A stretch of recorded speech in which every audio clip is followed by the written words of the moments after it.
This is just a discussion to present cycling as a viable means to commute in Indian cities. And we've organized a panel such that these are live examples of that. They do it every day. So they really do what they preach. And we are trying to, we have gathered a very diverse panel in this particular forum because cycling it breaks any class barriers, economic barriers, and gender barriers. So it felt very important to have representative of each. So just to give a brief about Multilo Collective, this is a non-profit organization that talks about important urban issues, and it tries to create a discourse on it amongst people.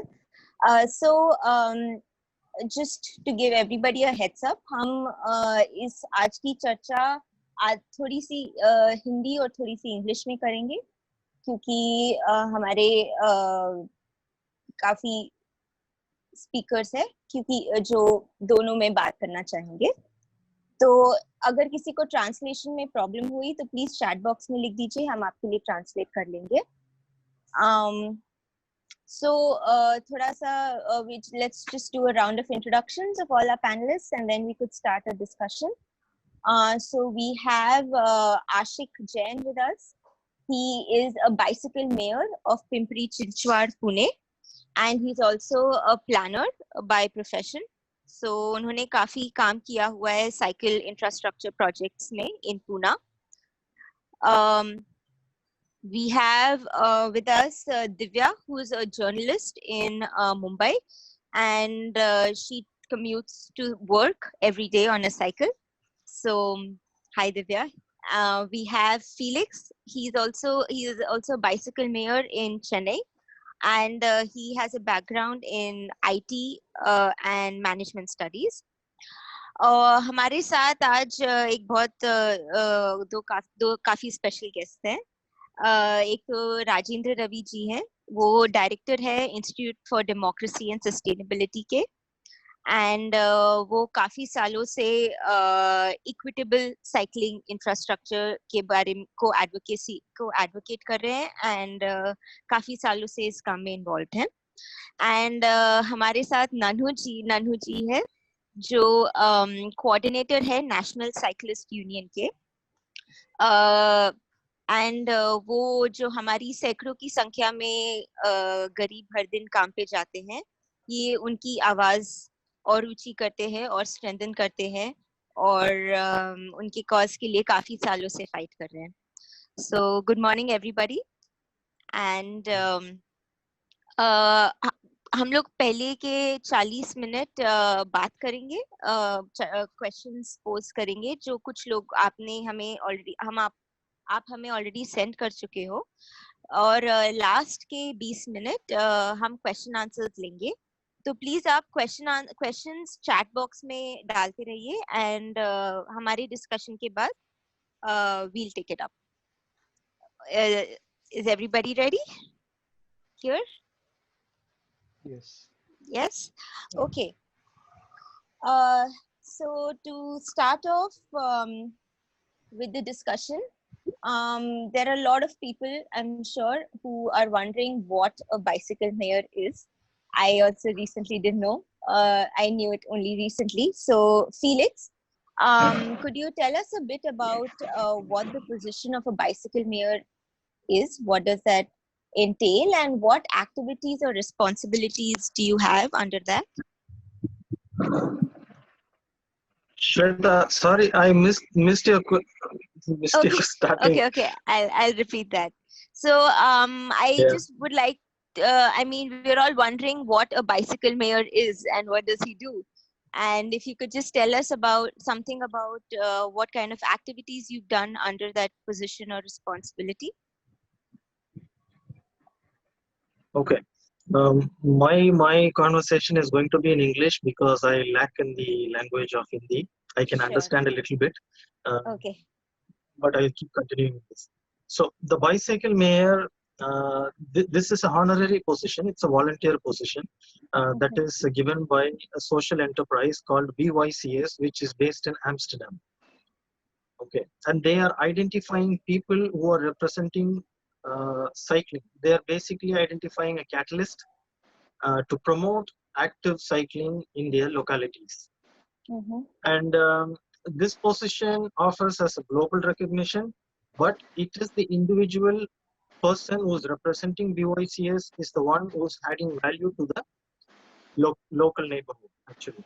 And we are here to promote cycling as a mode of transport, cycling for leisure, fitness, and whatnot. You hop on the bicycle, none of the time is wasted, actually. So our primary goal is to bring a safe infrastructure, safe cycling policy, and increase the ridership within the city. The main objective falls under 50 by 30, which is 50% of city trips or any locality trips to be done by bicycle by 2030. And that is the number called 50 by 30. And this correlates with the IPCC planning of climate change actions, that they have agreement to bring down the weather by 1.5 degrees before 2030, and this falls under the same scope. Eventually, cycling it also contributes for environment, sustainability, and also personal fitness. So this is what BYCS basically does. They identify catalysts and they put them on the place, and we have to start working towards the community for the community. Okay. So, I mean, little from what I understood, what sort of so a lot of activities that you do are based on the more elite urban cyclists to sort of raise awareness. But I'm gonna move this question to Rajendra ji कि काफी जो इनका काम थोड़े elite group के साथ focused होता है, आपने जो सैकड़ों की संख्या है जो गरीबों में साइकिल पे काम पे जाती है हर दिन, उनमें तो ऐसे 50% का कुछ लॉजिक नहीं होता है, उनको हर समय साइकिल पे जाना पड़ता है फॉर इश्यूज ऑफ अफोर्डेबिलिटी.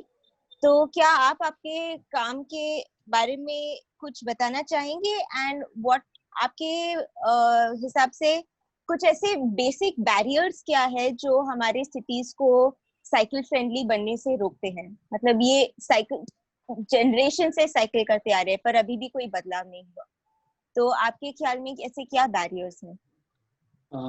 ये जो चर्चा का जो फॉर्मेट है, क्या आप ऐसे ही प्रश्न पूछेंगी और उसका जवाब के तौर पे होगा, या क्या फॉर्मेट है? तो ये मैं चर्चा शुरू करने के लिए कुछ क्वेश्चंस पूछूंगी, पर अगर आपको एक दूसरे से कुछ क्वेश्चंस पूछना है बीच में या एक दूसरे के आंसर्स पे कुछ बात करनी है तो आप जाके आप बात कर सकते हो. तो टू स्टार्ट द चर्चा हम ऐसे प्रश्न से शुरू कर रहे हैं.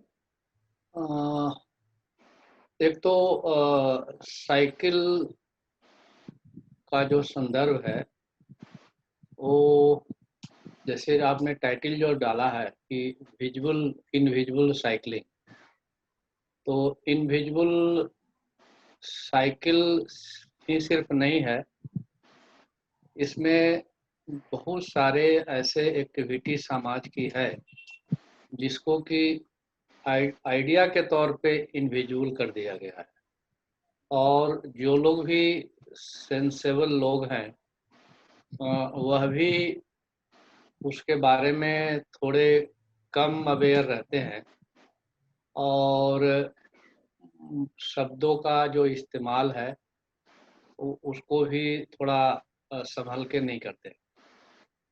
साइकिल का जो हमारा काम की जो शुरुआत है वो हमारे कामों से निकला हुआ है. मतलब कोई मैं साइकिल पे काम करना चाह रहा था या मेरी कोई बहुत रुचि थी, यह मामला नहीं था, बल्कि मैंने स्टार्ट किया काम साइकिल रिक्शे से.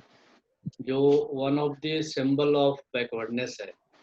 और लोग ये कहते हैं कि जो रिक्शा चलाते हैं वो दरअसल गुलाम लोग हैं या अनह्यूमन है जो लोग पे बैठते हैं। तो 98 में जब मैंने इसको शुरू किया तो लगभग जितने भी आइडियोलॉजी को बिलीव करने वाले हैं उन्होंने हमारा साथ छोड़ दिया और कहा कि अब आप एक ऐसे मोड के वकालत कर रहे हैं जो इंसानियत के खिलाफ है। और ये मेरे लिए बहुत शॉकिंग था क्योंकि मार्क्सवादी, गांधीवादी, लोहियावादी, मानवतावादी, ये सब लोगों ने कहा कि नहीं, मैं इसके साथ नहीं हो सकता। लेकिन जब मैं रिक्शे वाले से बातचीत किया तो उनका ये कहना था कि आप मेरे से बार बार ये कहते हैं कि रिक्शा चलाना छोड़ दो, तो मैं रिक्शा चलाना क्यों छोड़ दूं? आपके लिए जो अच्छा है वो जरूरी नहीं कि मेरे लिए भी अच्छा हो, क्योंकि आपकी इकोनॉमिक और मेरी इकोनॉमिक, मेरा जो सामाजिक सरोकार है, आपका जो सामाजिक सरोकार है वो बिल्कुल अलग है। इसलिए आपके लिए जो फ्रीडम ऑफ स्पेस है वो मेरे लिए फ्रीडम ऑफ स्पेस नहीं है। तो आपके लिए ये लगता है कि गुलामी के प्रतीक है, लेकिन मेरे लिए ये राइट टू डिनायल है। वह इसलिए कि जब मैं रिक्शा चलाना चाहता हूँ तो मैं चलाता हूँ, और जब मैं नहीं चलाना चाहता हूँ तो उसको बंद कर देता हूँ। ये कोई फोर्स नहीं कर सकता कि आप इसको चलाओ। बाकी जितने भी लाइवलीहुड के जो मोड है शहर में, वो सब हमको फोर्स करता है। तो इसको लेकर के हम काफ़ी लोगों से मिलते थे, बात करते थे। इंटेलेक्चुअल जो टॉप रैंक के इंटेलेक्चुअल है, टॉप लीडिंग जो पॉलिटिकल लीडर है, सबसे मैंने कांटेक्ट किया और सबने एक ही जवाब दिया कि मॉडर्निटी में इसके लिए कोई जगह नहीं है। और अगर आप नाम सुनेंगी तो आपको आश्चर्य होगा, जो जो दुनिया के लिए और अपने पार्टी के लिए जिन्होंने जिंदगी दी, एवी वर्धन, उन्होंने कहा कि कॉमरेड, सड़कों पे गाड़ियों को चलने के लिए जगह नहीं है, आप रिक्शे की बात करने आए हैं। आप समझ सकते हैं कि वो करप्ट नहीं थे, बेईमान नहीं थे, लेकिन उनके मन में ये आइडिया है। तो इसी आइडिया को लेकर के हम लोग हर एक चीज को डिफाइन करते हैं। तो जो दरअसल इनविजुअल है उसे एक बहुत ही पावरफुल आइडियोलॉजी ने उसको कहा है कि इसको मत देखो, इसको अगर देखोगे तो आप मॉडर्निटी के खिलाफ जाओगे। ठीक है, तो साइकिलों की संख्या कम नहीं है, और किसी भी डाटा को अगर आप देखेंगे, और दुनिया के सबसे बड़े डाटा कलेक्शन का जो एक्सरसाइज होता है भारत में, वो होता है जनगणना। तो जनगणना का डाटा का कभी भी इंफ्रास्ट्रक्चर डेवलपमेंट में हम उपयोग नहीं करते हैं। अगर आप जनगणना के डाटा में जाएं तो सबसे ज़्यादा, अगर कोई एक्सटर्नल मोड, एक इंटरनल मोड होता है, एक एक्सटर्नल मोड होता है। इंटरनल मोड है कि आप पैर से चलते हैं, तो आपका उसमें कोई मशीन नहीं लगता है। एक्सटर्नल है कि पैर के अलावा क्या इसमें चलते हैं, उसमें साइकिल है। तो सबसे ज़्यादा साइकिल की ओनरशिप है और साइकिल की उपयोगिता है। लेकिन जब हमारे प्लानर, जब हमारे पॉलिटिशियन इंफ्रास्ट्रक्चर बनाने के लिए प्रोजेक्ट प्रपोजल देते हैं, प्लानिंग करते हैं, तो वो फिर एक हायर करते हैं ऐसे urban planner, urban transporter, urban consultant, कि आप जो है एक फिजिबल रिपोर्ट बनाइए। और वो फिजिबल रिपोर्ट फिजिबल ही होता है, वो अनफिजिबल कर ही नहीं सकते। और वो कहता है कि सड़कों की चौड़ाई को बढ़ाइए, सड़कों की लंबाई को बढ़ाइए, फ्लाईओवर बनाइए, क्योंकि गाड़ियों की संख्या बहुत बढ़ रही है।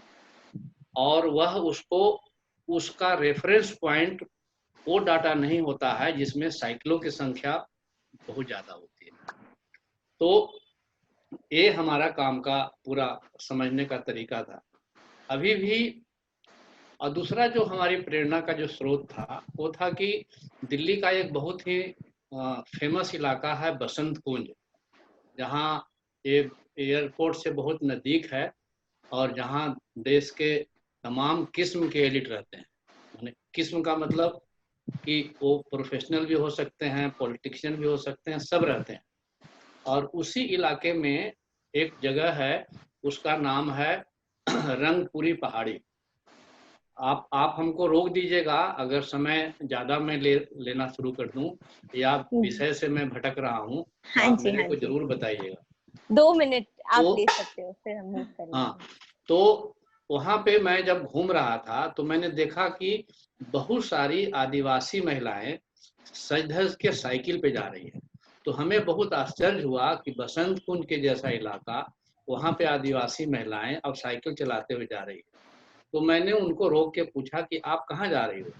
उन्होंने कहा कि मैं डोमेस्टिक वर्कर हूँ, यहाँ पे मेरी झुग्गी है और यहाँ से मेरे काम की जगह 5 किलोमीटर है। तो 5 किलो और 2 घंटे का मेरा एक घर में काम होता है। तो अगर मैं 2 घंटे घर में काम करने किसी के घर में डोमेस्टिक वर्कर का काम करूँगी और फिर आने में 1 घंटा और 1 घंटा जाने में, तो 2 घंटा वर्किंग आवर हमारा वेस्ट चला जाएगा। तो बचपन में मैंने साइकिल चलाई थी, तो मैंने अपने पति को कहा कि भाई ये जो हालात है, इसमें हमारे लिए एक साइकिल दे दो। तो उनके पति ने, मजबूर पति ने, क्योंकि पति बहुत पसंद नहीं करते थे कि उनकी पत्नी साइकिल चलाए, लेकिन वो आमदनी का स्रोत है, इनकम का वो एटीएम है, तो उन्होंने साइकिल एक पुराने दे दी और वो चलाई और चला करके वो आने जाने लगी। तो उस पूरे इलाके में जो आदिवासी महिलाएं रहती थी, बिकम साइकिलिस्ट। लेकिन जैसे ही वो साइकिलिस्ट हुई तो उसका दूसरा इम्प्लीकेशन हुआ कि जो वहाँ से रोड गुजरती थी टूवर्ड्स अक्षरधाम से लेकर के एयरपोर्ट, तो हर महीने एक व्यक्ति की मौत होने लगी, क्योंकि वो जो जंक्शन था वो क्रॉस करना साइकिल से बहुत मुश्किल था, पैदल तो और भी मुश्किल था। तो हमने फिर ऐसे महिलाओं को ट्रेनिंग देना शुरू किया कि जो लोग काम करने जाते हैं और जो अफोर्ड नहीं कर सकते पब्लिक ट्रांसपोर्ट के लिए, और पब्लिक ट्रांसपोर्ट वहाँ हो नहीं सकता, इसलिए साइकिल को कैसे चला सकती है, और it become very popular cycle training program. तो और उसके बाद फिर हमने दिल्ली में साइकिल यूजर्स नॉन यूजर्स की स्टडी की, और उसमें भी एक ही रिजल्ट आया कि साइकिल यूजर्स की कमी नहीं है, लेकिन और साइकिल यूज करने वाले, इच्छा रखने वालों की भी कमी नहीं है। लेकिन दोनों का जो कंसर्न है कि रोड इंफ्रास्ट्रक्चर और रोड का जो पूरा चरित्र है वो बहुत ही घातक है। इसलिए जो यूज करते हैं वो अपनी जान के चल के यूज करते हैं, जो नहीं यूज करना चाहते हैं वो अपनी जान जोखिम में नहीं जाना चाहते हैं। लेकिन वो कभी ऐसा सड़कें बनी नहीं। अब हमारे बीच में मेयर हैं, साइकिल मेयर, 1 मिनट में होगा। हाँ जी। और उनका सबका स्वागत है, आप बुरा कोई नहीं मानिएगा। लेकिन ये सोचने की बात है कि जो सैकड़ों किलोमीटर साइकिल चलाते हैं, कोई कंपनी, कोई सरकार, कोई फंडिंग एजेंसी उसको मेयर क्यों नहीं बनाती? क्योंकि अगर हमारे जैसे पढ़े लिखे लोग ही मेयर होंगे तो उस गरीब आदमी, जिसको आपने शुरू में कहा कि गरीब लोग साइकिल चलाते हैं, इसका मतलब कि हमारे जैसे लोग जो सेंसिटिविटी रखते हैं वह भी साइकिल को ये मानते हैं कि गरीबों का वाहन है। ठीक है, तो ऐसे मुहावरे से बचना चाहिए, वो गरीबों का वाहन नहीं है। नहीं, मैं आप पे ये पर्सनली मत लीजिए। मैं ऐसे हजारों लोगों को जानता हूँ जो बहुत ही अच्छा काम कर रहे हैं, लेकिन चूंकि इतना दिमाग में पावरफुल इमेज बनाया गया है जो अचानक ही निकल जाता है। ठीक है, और खास करके विजुअल मीडिया में वो पेश नहीं देता है जिसमें सुधार कर सके। तो जितना आप फास्ट चलेंगे उतने ही आप गड़बड़ी करेंगे। तो स्लो और प्रिंट मीडिया जो है इसके लिए पेश देता है। प्रिंट मीडिया में आप जो भी करेंगे तो आपको पड़ोसी से बात करेंगे कि भाई ये मैंने लिखा है, आप देख सकते हो क्या। लेकिन जब आप माइक पर रहेंगे और वो पूछेगा कि हाँ भाई बोलो, तुम्हारा पति मर गया है तो कैसा लग रहा है। ठीक है, तो ये जो प्रश्न आता है, ये फास्ट फूड, फास्ट मोबिलिटी का इशू है। तो मैं अपनी बात यहीं पे समाप्त करता हूँ बाकी बातें जो प्रश्न उत्तर आएगा वो हो सकता है कि मैं आपके जो सवाल थे या जो आप चाहती थी उससे थोड़ा इधर उधर भटक गया, इसके नहीं लिए नहीं थोड़ी क्षमा करिएगा। जी, नहीं नहीं, आपने बिल्कुल सही कहा। क्योंकि मैं एक तो हिंदी थोड़ी सी बुरी है, और मैं बात करना चाह रही थी नन्हू जी के कम्युनिटी के बारे में, तो मेरे से भूल हो गई। नहीं पर नहीं, जो मैं कह रहा आप हूँ कि यही हिंदी अच्छी है, जो बाकी जो हिंदी है वो संस्कृत हिंदी। ओके, पर राजेंद्र जी, जो आपने इन चैंपियंस को बाइसिकल मेयर बनाने को बोला, आई थिंक कि नानू जी उसमें काफी, उस डिस्क्रिप्शन में काफी अच्छे से फिट आते हैं। सो नानू जी, आप आवाज सुन सकते हैं मेरी? जी जी। हाँ जी। तो अभी राजेंद्र जी जो बात कर रहे थे कि जिन लोगों को मजबूरी से साइकिल चलाना पड़ता है, और उन उनको काफी दिक्कतें होती है साइकिल चलाने में, और ऐसे कि किसी की जान जा सके। तो आप इस कॉज पे काफी समय से काम कर रहे हैं, और क्या आप अपने नेशनल साइकिलिस्ट यूनियन के काम के बारे में थोड़ा बता सकते हैं? और जैसे आप, मतलब क्योंकि आप लोग के पास यूजुअली कोई और माध्यम नहीं होता, पैसों की वजह से जरूरत होती है हमेशा साइकिल करने की। ये नहीं कि जिस दिन मन नहीं किया उस दिन ऑटो ले लिया, या ऐसे, मतलब हालात यूजुअली अलाउ नहीं करते। तो आपको कुछ ऐसे दिक्कतों के बारे में बता सकते हैं जो आपको हर दिन साइकिल करने में लगती है, जो आपको लगता है हमें ना दिखे? ऐसी बहुत सारी दिक्कतें सामने आती है। जिस तरह से जब साइकिल लेकर के रोड पे लोग जाते हैं या मतलब ड्यूटी जाते हैं, हम लोग भी जाते हैं, तो सबसे पहले तो यही एक सामना करना पड़ता है जब हम सड़क में मिक्स होकर के जाते हैं, जैसे अलग लेन नहीं बनी हुई सड़क का, तो बीच में जैसे कोई मोटरसाइकिल वाला भी होता है, वो भी एक बार कहता है चल चल किनारे हट। कार वाले, तो जो मानसिक एक प्रताड़ना पूरे रास्ते में आती है, ये बहुत कठिन होती है। बेशक कोई यहाँ से जो जा रहा है साइकिल पे 30-35 हजार 40 हजार भी तनख्वाह मिल रही है, लेकिन वो इसलिए साइकिल से जाता है कि उसे एक एक्सरसाइज भी हो जाती है और थोड़ा बचत भी होता है। पर उसके साथ जो ये मानसिक प्रताड़ना सड़कों पे होती है, लोगों का कहना ये जो सुनना पड़ जाता है कि ये जो साइकिल चला रहा है ये गरीब ही होगा, ऐसा होगा, क्योंकि गरीब के नाम आते ही कोई भी भाषा जो है अपनी बदल जाती है, हर इंसान की भाषा बदल जाती है। मोटरसाइकिल वाला बेशक मोटरसाइकिल मांग के लाया हो, लेकिन तो वो साइकिल वाले को नीची नजरों से ही देखता है। इस तरह की तमाम सारी दिक्कतें तो आती है सड़कों पर। पुलिस वाला है तो डंडा घुमाएगा, सबसे पहले टायर में ही मार देगा। जरा सा इधर उधर हो गया तो वॉल बॉडी खोल देगा, हवा ही निकाल देगा। अब हवा बड़ी सड़कों पे, जैसे मेन सड़कें जहाँ है वहां जल्दी साइकिल की दुकानें है ही नहीं है। साइकिल की दुकानें ज्यादातर छोटी छोटी कॉलोनियों में या पतली सड़कों पे है। एक बार हवा निकाल दिया तो पता चला 2-2.5 किलोमीटर तक पैदल ही चलना पड़ेगा। तो ऐसी तमाम सारी दिक्कतें जो आती है कि हम लोगों को सरकारों से, जो हम पीछे से भी मांग करते रहे हैं, तब साइकिल वाले हम लोग इकट्ठा होते हैं, कई बार मीटिंगें भी करते हैं, लेकिन अब वही है कि हमारे क्षमता के अनुरूप हम सड़कों पे बड़े स्तर पे नहीं कर पाते हैं, जिससे हमारी एकता पूर्ण रूप से नहीं बन पाती है। हम जहाँ मोहल्लों में रहते हैं, हालांकि हम लोग रहते ही ऐसी जगहों पर जहाँ साइकिल चलाने वाले ज्यादा लोग हैं, चाहे वो ड्राइवरी करने वाले हों, चाहे वो घरों में काम करने वाले हों या दुकानों पे या फैक्ट्रियों में, लेकिन साइकिल पुलर बहुत ज्यादा है वहां पर। हमारी एकता इसलिए भी नहीं बन पाती है कि रात को आदमी आता है, थका हारा भी आता है, फिर एक साइकिल वाला अगर कहीं बुला लिया, रास्ते में किसी प्रकार की दिक्कत आ गई तो हम साइकिल से ही वहां जाएंगे। कब तक पहुंचेंगे तो दूसरा खड़ा नहीं रहेगा। पुलिस वाला भी इस तरह का ध्यान नहीं देता साइकिल वाले के लिए क्या करना है।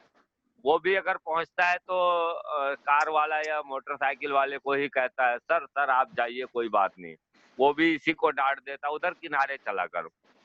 तो जो सड़क का बनावट है जो सड़कों का, उसमें तो ऐसा लगता है जैसे सड़क में हमारा कुछ है ही नहीं, साइकिल चालकों का कुछ है ही नहीं, उनको सड़कों पे चलने का अधिकार ही नहीं है। तो ये चीजें कौन आवाज उठाए, कहाँ आवाज उठाए, क्योंकि सरकारों को भी लेना है। कार वाले उनको पेट्रोल में बहुत सारा टैक्स देते हैं, उनका हर जगह पे टैक्स है। साइकिल वाला तो उनको फालतू का ही लगता है क्योंकि साइकिल से कमाई नहीं है। एक बार अगर 10, 20, 50 लोग इकट्ठे होकर चले भी जाओ तो मंत्री तो मिलने का मतलब नहीं, विधायक वगैरह से मिल लिए तो कहता ठीक है आपकी बात आगे पहुंचा देंगे, पर कहता कौन है, कहाँ से सुनता है, वो तो आज तक कहीं नजर आया नहीं। बस यही है कि हम लोग 10-20 लोग इकट्ठा हो लें, लड़ लें, उस तरह की कार्रवाई कर लें। अगर 10-5 इकट्ठे हो जाते हैं तो थोड़ी बहुत सुनवाई हो जाती है, नहीं तो ऐसा भी संभव नहीं है। जबकि हम लोगों को जो लगता है कि साइकिल से फायदे कितने हैं, जैसा कि आज ये कोविड-19 ही है, सोशल डिस्टेंसिंग हर कोई चिल्ला रहा है, लेकिन बसों जो चला रहे हैं, बसों में 20, 30, 40 जो भी चढ़ेगा उसमें सोशल डिस्टेंसिंग कहाँ होगी। अगर आज साइकिल को बढ़ावा दिया जाए तो अपने आप जो है सोशल डिस्टेंसिंग का पालन हो सकता है, दूरी बना करके रही जा सकती है, लेकिन इसकी तरफ किसी का ध्यान नहीं जा रहा और कहीं से बात भी नहीं उठ रही है कि ऐसी बातों को उठाया जाए, प्रचारित किया जाए या समझाया जाए। अभी हम लोगों की कॉलोनियों से कई लोग जो मेट्रो से ड्यूटी जाते थे, बसों से जाते थे, पुरानी साइकिलें ले आए हैं या किसी के पास खड़ी थी वो निकाल लिया है, वो जाना चालू कर दिए हैं साइकिलों से। लेकिन जब तक उनके लिए प्रचार नहीं किया जाएगा, उनको बताया नहीं जाएगा कि साइकिल चलाना आपके सेहत के लिए और आपके सम्मान के लिए और कई तरह के कितने सारे फायदे हैं, तब तक उनको तो जब तक बस नहीं चलेगी, बसों में भीड़ भाड़ नहीं, वो पूरी बसें मिलनी चालू हो जाएगी, वो फिर से साइकिल खड़ी कर देंगे। मेट्रो चल जाएगी, कहीं 5-7 हजार 8 हजार तनख्वाह मिलती है तो उसमें 1,500-2 हजार रुपए उनका किराए में ही चला जाता है। मेट्रो में तो ऐसे ही कम से कम 2 हजार 2,500 हजार तो मेट्रो में चला ही जाता है। बसें का तो है ही कितना प्रॉब्लम, अगर किसी को 20 किलोमीटर बसों से जाना है तो 2-2.5 घंटा चाहिए उसको एक तरफ से। तो इन सब चीजों के लिए है, आप लोग अगर जुड़े हैं तो थोड़ी सी आशा जरूर है कि शायद इसके लिए आगे बढ़ेगा कुछ कार्रवाई, तो हम लोग भी इसमें जुड़ेंगे आगे। लेकिन सुझाव अगर देखा जाए तो इसे प्रचार प्रसार के लिए पर्चे, पोस्टर, ऐसे कुछ चीजें जो है, या कहीं नुक्कड़ नाटक या बैठ के मीटिंगें थोड़ी ज्यादा हो तो शायद इसमें हम लोगों को या गरीब लोगों को थोड़ा सम्मानजनक लगेगा। क्योंकि अभी चर्चा हो ही रही थी, रवि जी बता ही रहे थे कि लोगों की एक सोच बन गई है कि साइकिल गरीब ही चलाता है, लेकिन गरीब से ज्यादा अमीर के घरों में साइकिल मिलेगी, पर दिक्कत वही है कि नाम गरीब का ही रहेगा। हाँ, तो ये गरीब का निशानी जो थोड़ा सा हटेगा, प्रचार प्रसार अगर हम कर पाए कि गरीब के घरों से ज्यादा अमीर के घरों में साइकिल है, गरीब के घर में चाहे एक सही बात बोला नानू जी आपने। इसके उनका बच्चा सबसे पहले साइकिल पे ही चढ़ता है, तो ये थोड़ा सा प्रचार प्रसार का सहयोग मिलेगा तो बढ़िया हो जाएगा जी। इसी थॉट को आगे बढ़ाने के लिए Divya and then I'd like the bicycle mayors to jump in on this.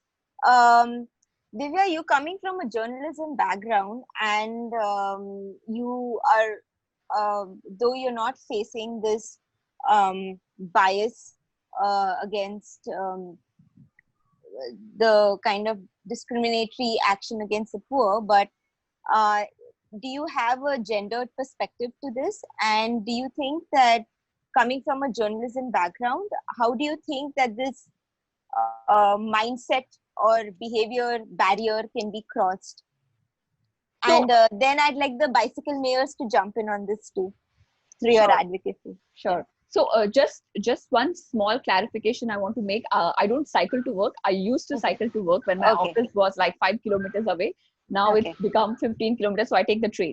But however, I mean, I've been cycling for the last 8 years. I'm not one of those cyclists who has these fancy gears. मेरे पास ऐसे कोई fancy gear नहीं है. मेरे cycling में ऐसे कुछ 18 gears वाले या मेरे पास कुछ knee pads वगैरह ऐसे fancy equipment कोई नहीं है. But I can say that कि मैं एक truly city cyclist हूँ. अगर मुझे जाना है market, अगर मुझे जाना है मेरे फॉर एग्जांपल कोई क्लासेस के लिए विच इज जो 3 किलोमीटर की दूरी में है, मेरा साइकिल मेरा साथी है. तो for me cycling is like walking. So I don't enjoy walking, but you know cycling is for me is a place that takes me in all those places where a taxi will not. तो जब ये taxi वाला बॉम्बे का बोलता है कि नहीं जाएंगे क्योंकि डिस्टेंस बहुत छोटा है, तभी मेरा साइकिल मेरा ट्रूली साथी बन जाता है. तो मैं कमलेश जी से और राजेंद्र रवि जी से दोनों से भी एकदम सहमत हूँ. जो एटीट्यूड हमने बनाया है कि ये जो साइक्लिंग जो है it belongs to a certain class of people, that's problematic and it's problematic in two ways. जैसे हम बोल रहे हैं कि हमको साइक्लिंग का बढ़ावा चाहिए, बट ऑलरेडी आप देखेंगे कि हमारे सिटीज में काफी लोग साइकिल ऑलरेडी चला रहे हैं. एंड ये आपके सिर्फ ये नहीं, जो आपके जो धोबी वाले हैं जो कपड़े लेकर आते हैं साइकिल में, या जो हमारे बॉम्बे में बहुत अच्छा एक विजुअल होता है जो खारी जो रस खारी खरीदते हैं, जो पाव वाले बोलते हैं, सब साइकिल की घंटी आती है तो सब घर से बाहर निकलेंगे और they will go and get it. पर हमने ये भूल गए कि काफी सारे बच्चे होते हैं जो साइकिल करके उनके ट्यूशन क्लास जो होते हैं वो साइकिल यूज करते हैं. तो जो ये बच्चे हैं ये सारे क्लास ऑफ सोसाइटी से आते हैं. तो as a gender perspective, जैसे मैं बताती हूँ, it is difficult. I mean, as a woman, when you are on a cycle, it's a different experience. And I mean, of course, you already have that prejudice of women being a bad drivers. Women, कि अरे औरत है तो उनको driving नहीं आती है, ये औरत टू व्हीलर चला रही है. तो सोचिए अगर औरत साइकिल में बैठ गई तो क्या होगा. मतलब in the hierarchy of the road politics, you are really low. तो इसका आप कैसे एड्रेस करोगे. बट सो मेरी एक्सपीरियंस ये रही है कि जब मैं देखती हूँ, जब मैं चलाती हूँ साइकिल एंड मैं देखूंगी जब भी गाड़ी आती है आसपास से जाएगी, तो it's always constant battle. It's never you do it because you really love it, but आपके जो दिमाग में हमेशा ये होता है कि अच्छा साइड से कौन आ रहा है, पीछे से कौन आ रहा है, कौन कहाँ से आपको वो ठोकने वाला है. तो ये जो it's you do it because you have to get to one place to the other. तो जो pleasure activity जैसे आप लोग बोलते हैं इसको करते हैं कि आप do it for leisure and pleasure, उसका जो बहुत कम हो जाता है. So I think the point is that there are already too many people who are already cycling in the city, and these are not people who go to Mumbai to Lokhandwala or Lonavala, in their highway cycling and all. These are people who use it as a mobility कि एक जगह से दूसरे जगह पे पहुंचे. तो हमें अभी ये जानना है कि ऑलरेडी इतने सारे साइकिलिस्ट हैं, इसको हम कैसे हम जो इसका इंफ्रास्ट्रक्चर हम कैसे बेटर कर सकते हैं. जैसे राजेंद्र रवि जी ने कहा था कि हम फ्लाईओवर बना रहे हैं, बट हमने कभी बॉम्बे में तो सुना ही नहीं कि कोई साइकिलिंग पाथ की बात भी कर रहा है. ये तो है ही नहीं. मतलब जो प्रायोरिटी लिस्ट में जब भी आप आओगे नहीं तो ऐसा नहीं कि नंबर्स नहीं है, बट आई थिंक हम एज साइकिलिस्ट हमने ये अज्यूम कर लिया कि this is our fate and हमको यही चलना पड़ेगा. So I think my perspective is more from the view of a cyclist than a journalist per se. Of course in journalism if you want a media perspective, हम साल में एक बार world cycle day में आ गया, हमने article लिख लिया, वो कांस्टेंट जो प्रेशर डालना होता है सिविक अथॉरिटीज पे, वो of course you can say that media can do a better job on that. Okay. Ashik, I'll come to you on this, that you worked in Pune before and you have been a part of many projects that have been focused on cycling. So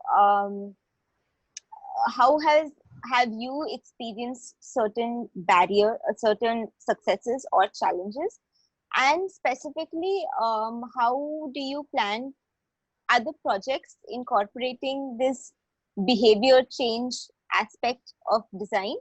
And as a bicycle mayor, can you tell us a bit about how you are tackling this issue? Yeah. So the first thing that I like to start with is that I cycle to work and I cycle to meet my friends, and whenever I go to a restaurant and ask them cycle का parking कहाँ पर है, तो एक answer मिलता है usually कि अरे वो हमारे जो कर्मचारी करते हैं साइकिल पार्क, वहीं पे आप लगा दो cycle. So there is a perspective of people that cycle बस वो कर्मचारी वर्ग ही करने वाला है, बाकी कोई साइकिल करते नहीं है. मतलब उसके प्लसेस और माइनसेस दोनों है. मतलब बेसिकली लोग अगर ये सोचते हैं कि साइकिल सिर्फ एक ही वर्क करता है और उनके लिए ही साइकिल पार्किंग होनी चाहिए, तो वो गलत है. और साइकिल पार्किंग मतलब आजकल अभी थोड़े यंगस्टर्स भी पिकअप कर रहे हैं, थोड़े और अलग काम पे जाने वाले लोग भी साइकिल करना शुरू कर रहे हैं. तो उनके लिए मतलब पार्किंग ये कोई एक किसी वर्क के लिए नहीं होना चाहिए. It should be open for all, everyone. It should just be a cycle parking. It should not be designated to a bunch of people. एक उससे शुरुआत करना चाहूंगा. दूसरी सबसे बड़ी समस्या जो हमारे देश में है या हमारे सिटीज में है, वो equitable distribution of road space. हमारे यहाँ पर प्रॉब्लम ये है कि हर कार में द कार ऑक्यूपेंसी रेट जिसको बोलते हैं ट्रांसपोर्ट प्लानिंग की भाषा में, तो हर 3 कार में सिर्फ हर 2 कार में 3 लोग होते हैं. For every 2 cars there are only 3 people in 2 cars. तो 20 कार में 30 लोग ट्रेवल करते हैं. और the kind. Hello Ashique.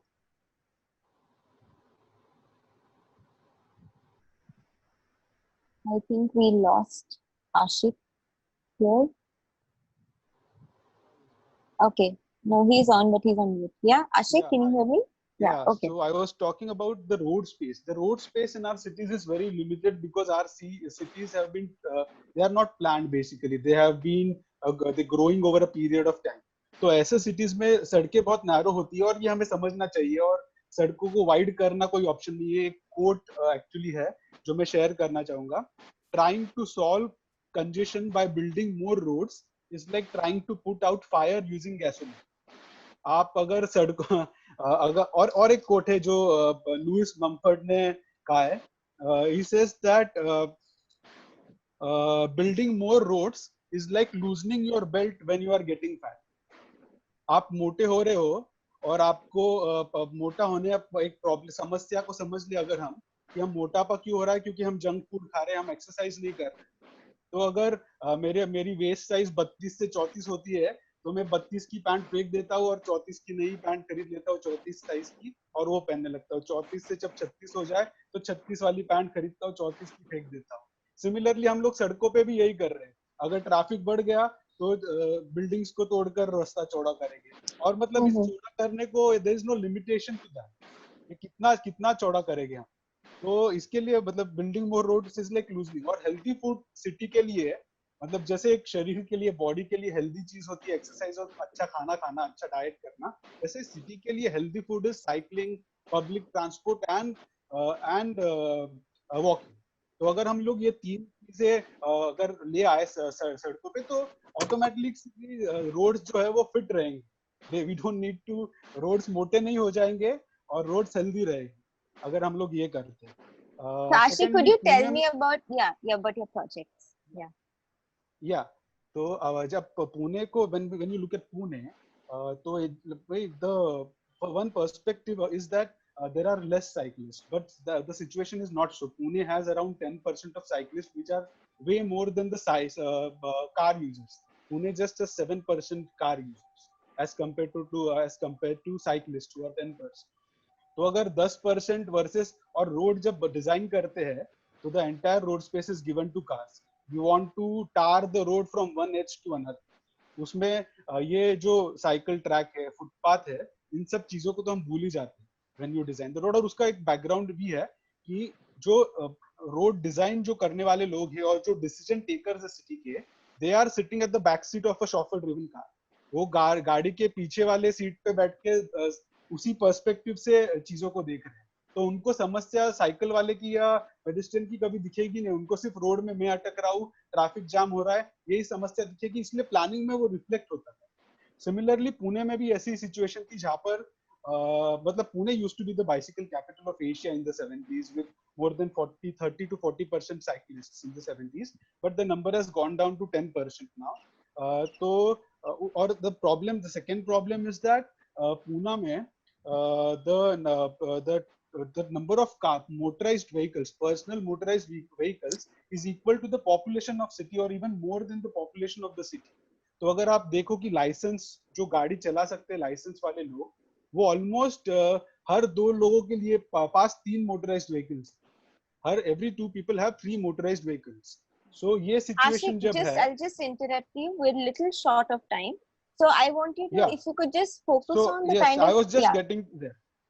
Yeah. So अगर वो देखा जाए तो पुणे ने मतलब there are a lot of problems that Pune has already been facing with respect to traffic congestion, पर उसको solve करने के लिए Pune has taken many steps. For example, the first step that started was in 2008, where a BRTS infrastructure was introduced, bus rapid transit system, जिसके साथ साथ cycle tracks और footpaths भी बनाए गए. Cycle tracks and footpaths cannot be seen as separately from the BRTS system, क्योंकि BRTS तक पहुंचने के लिए लोग चल के आएंगे या तो साइकिल से आएंगे, ये उसके पीछे लॉजिक था. And the second step was that Pune had this comprehensive mobility plan which was prepared in 2007 and passed in 2012. So comprehensive mobility plan सारे जो national urban transport policies है, तो उसमें सारी अच्छी बातें लिखी गई है कि 50% of the road spaces to be given to the non-motorized transport, 30% of the road spaces given to be given to public transport, और जो बाकी बचा हुआ 20% है वो private vehicles को देना चाहिए. तो ये सारी अच्छी बातें लिखी हुई है, पर how do you reflect that when it comes to our streets and our cities? तो उसके लिए there were a few steps that were taken after that. So Pune has this non-motorized transport cell, NMT cell which we call it, which is in place in the Pune Municipal Corporation, and they also came up with a bicycle department. तो एक bicycle department भी है जो शायद India में किसी भी शहर में नहीं है. So Pune has a bicycle department as well, and over and above, Pune prepared this Pune bicycle plan in 2016, which was passed by the Pune Municipal Corporation in 2017. So we already have a bicycle plan in place जो बता सकता है कि bicycle को कैसे use करना है, अलग अलग सड़कों पे साइकिल ट्रैक्स कैसे होने चाहिए, या साइकिल ट्रैक्स ना हो तो क्या ट्रैफिक कामिंग मेजर्स लेने चाहिए जिससे safety of cycle is taken care of. तो ये बाइसिकल प्लान सारा कुछ बताता है, पर उसको इम्प्लीमेंटेशन होना is something that needs to be taken into consideration. ये प्लान तो बनते रहेंगे पर उसको इम्प्लीमेंट भी होना चाहिए, और प्लान में बहुत सारी पॉलिसीज में बहुत सारी अच्छी बातें होती है पर वो रिफ्लेक्ट नहीं होती. तो अभी इसको रिफ्लेक्ट होने के लिए, इसको इम्प्लीमेंट करने के लिए will need another a lot of efforts to be put in by the city as a whole. उसमें प्रमोशन भी होना चाहिए साइकिलिंग का, उसमें इंफ्रास्ट्रक्चर के भी अलग अलग लेवल्स पे infrastructure, short term long term measures लिए जाने चाहिए. ये सारी चीजें is from the coming from the planning and the architecture design package. I hope I've covered the questions. No, that's okay. Rajendra ji, I'm not sure if he's there. हाँ जी, राजेंद्र जी, इन्होंने काफी infrastructure related policy बातों की चर्चा की आशिक ने अभी, पर आपके ख्याल में अगर अभी एक सिटी को एक साइकिलिंग पॉलिसी अडेप्ट करना है तो इंफ्रास्ट्रक्चर के अलावा आपके ख्याल में ऐसी क्या चीजें हैं जो पहले कभी साइकिल पॉलिसीज में इम्प्लीमेंट नहीं हुई, जो सारे साइकिलिंग कम्युनिटीज के लिए होनी चाहिए एक पॉलिसी में? देखिए, पॉलिसी तो हमारे पास कई अलग अलग लेवल का है. जैसे सबसे पहले 2006 में नेशनल अर्बन ट्रांसपोर्ट पॉलिसी बनी, तो उसका जो प्रियम्बल है, जैसे संविधान का प्रियम्बल है, तो उसी तरह से उसका भी एक प्रियम्बल है. उसमें लिखा हुआ है जो बात आशिक ने कहा कि इक्विटेबल और सोशल जस्ट, इको फ्रेंडली, ये सब बातें उसमें है. और उसके लिए पैदल यात्रियों की जगह, साइकिल रिक्शे का स्थान, साइकिलों के लिए लेन, पब्लिक ट्रांसपोर्ट, बस बेस्ड पब्लिक ट्रांसपोर्ट, ये 4 कंपोनेंट को स्थान दिया गया है। लेकिन जो पॉलिटिकल डिसीजन मेकर जो है वो इसमें से कहीं न कहीं रास्ता निकाल लेता है और वह एक गुलदस्ते की तरह रह जाता है। पॉलिसी तभी बन सकता है जब या तो पॉलिटिकल डिसीजन मेकर इसके बारे में कमिटेड हो या नीचे से लोग संगठित होकर के आवाज उठाए। लोकतंत्र में 2 ही रास्ते हैं, क्योंकि ब्यूरोक्रेसी और अर्बन प्लानर वो बॉस के डायरेक्शन पे चलते हैं। जिस दिन दिल्ली के डीडीए के ऑफिसर को मंत्री कहेगा कि आपके पास 24 घंटे का वक्त है, आप एक प्लान बना के लाइए जिसमें साइकिल चालकों की सुविधा हो, वो तुरंत लेके आ जाएगा, क्योंकि उनके वो काम का हिस्सा है। लेकिन वो नहीं कहते, ठीक है। और जो आम जनता है, वह जो साइकिल यूजर बड़ी संख्या में है, उसको यह बात समझाया गया है कि साइकिल जो है विकास के जो रास्ते हैं, विकसित होने के जो सिंबल है, वह अच्छा नहीं है। अगर आपको विकसित होना है तो आप साइकिल छोड़ करके 2 व्हीलर पे आ जाओ, उसके बाद गाड़ी की कल्पना करो, ठीक है। और इसके लिए आप घर में दूध खत्म कर दो, शिक्षा खत्म कर दो, बीमार माँ बाप को मरने दो, ये सब करो, लेकिन आप एक गाड़ी तो ले आओ, ठीक है। तो इस आइडिया के लिए जो हमारे के यहाँ एलिट जो ओपिनियन मेकर हैं, उसको एक अलग से क्या कहते हैं इनिशिएटिव लेना पड़ेगा, क्योंकि मिडिल क्लास जो है वो दोनों तरह के रोल करता है। एक रोल ये करता है कि वो जो उपभोक्तावाद को बढ़ाता है, और दूसरा ये है कि लोगों को के लिए प्रेरित करता है। जैसे आपके घर में कोई डोमेस्टिक हेल्प आती है, तो आपके यहाँ वो बात नहीं करती आपसे, लेकिन आपके बदला हुआ पुराना मॉडल का जो टीवी है, उसके स्थान पे जब एलईडी लाती हैं, तो 2 महीने के बाद तो कहती है दीदी हमको एडवांस दे दो, काहे के लिए, तो मेरे बच्चे का कुछ काम है, और ले जा करके एलईडी ले आती है, क्योंकि उनको मालूम है कि मॉडर्न लेटेस्ट जो है वो एलईडी है, ठीक है। तो ये जो आइडिया का जो ट्रांसफॉर्मेशन है वो हम लोग बोल करके और बिना बोले हुए करते हैं। तो जो माने दुनिया में जो मेयर, और मेयर का मतलब कि जो एक खास किस्म का व्यक्ति जो प्रेरणा का स्रोत बने, उनका जो सिलेक्शन है वो इसीलिए किया जाता है कि वो लोग ऐसे आइडिया को फैलाए, ऐसे आइडिया से लोग प्रेरित होकर के काम करें, और उनकी बात जो ओपिनियन मेकर है, जो डिसीजन मेकर है, वो भी सुने। इसलिए लोगों को 2 ही रास्ते हैं कि या तो अभी ये कोविड वाला आ गया और आपकी मरने के कगार पे पूरी दुनिया है, तो आपको कहा भाई घर में बंद रहो, तो आप मजबूरी में घर में बंद है, आप चाह करके ही बाहर निकलते। तो लोग अब साइकिल के लिए कह रहे हैं कि भाई हमारे पास गाड़ी भी हो तो भी दिक्कत है, ठीक है, क्योंकि गाड़ी में भी बचने की संभावनाएं थोड़ा कम है, तो आप साइकिल लेंगे तो शायद थोड़ा ज्यादा ठीक होगा। तो यूरोप के बहुत सारे देश जो हैं, जो अब इस अवसर का इस्तेमाल करके व्यापार नहीं कर रहे हैं, माने आपदा का अवसर में परिवर्तित नहीं कर रहे हैं, बल्कि आपदा का अवसर अच्छे कामों के लिए कर रहे हैं। हमारे के यहाँ आपदा में व्यापार का अवसर तलाशा जाता है। इसीलिए अगर अभी सरकार अगर चाहती तो उनके पास बसों की कमी है, बसों की जितनी जरूरत है, दिल्ली में कम से कम 11,000 बसें चाहिए, जो कि दिल्ली में पिछले 20 सालों 30 सालों से नहीं हुआ है। तो उसको अचानक यही काम कर सकती है कि वो कहे कि भाई हम जो लोग भी साइकिल चलाना चाहे, उसको ऐसे लोग जो प्रिविलेज क्लास नहीं है, जो मार्जिन पे है, उनको सबको मुफ्त साइकिल देते हैं, ठीक है।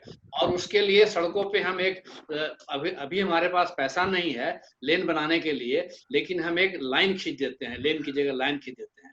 देखिए कितना जल्दी तुरंत होता है। तो ये क्या है कि ऐसे जो आपको निर्णय, उसमें दिक्कत क्या आती है कि सामान्य अवसर में अगर ऐसा करेंगे तो एक जो कार लॉबी है, ऑटोमोबाइल लॉबी है, वो आपके सामने खड़ा हो जाएगा। लेकिन ये ऐसा अवसर है कि जिसमें ये लोग को भी चुप करा सकते हैं। लेकिन सरकारें हमारे प्रो पीपुल नहीं है, और ऐसे अवसर का भी जब सड़कों पे लाशें बिछी हुई हैं, उसमें भी कह रहे हैं कि भाई सबसे पहले आप कार लो, कार से जाओगे तो ठीक रहेगा, है बसों को चला लो। उसमें गरीबों के लिए कोई नहीं है। इसलिए बहुत संकट वाला हालत है भारत और थर्ड वर्ल्ड में। इसमें हम लोग सबको इकट्ठे सोचने की जरूरत है कि कैसे इससे हम आगे निकल सकते हैं। Okay, thank you, Rajendra ji. Um, we exceeded our time a little, so we're gonna move to question answer. So, Dipesh, could you take it up?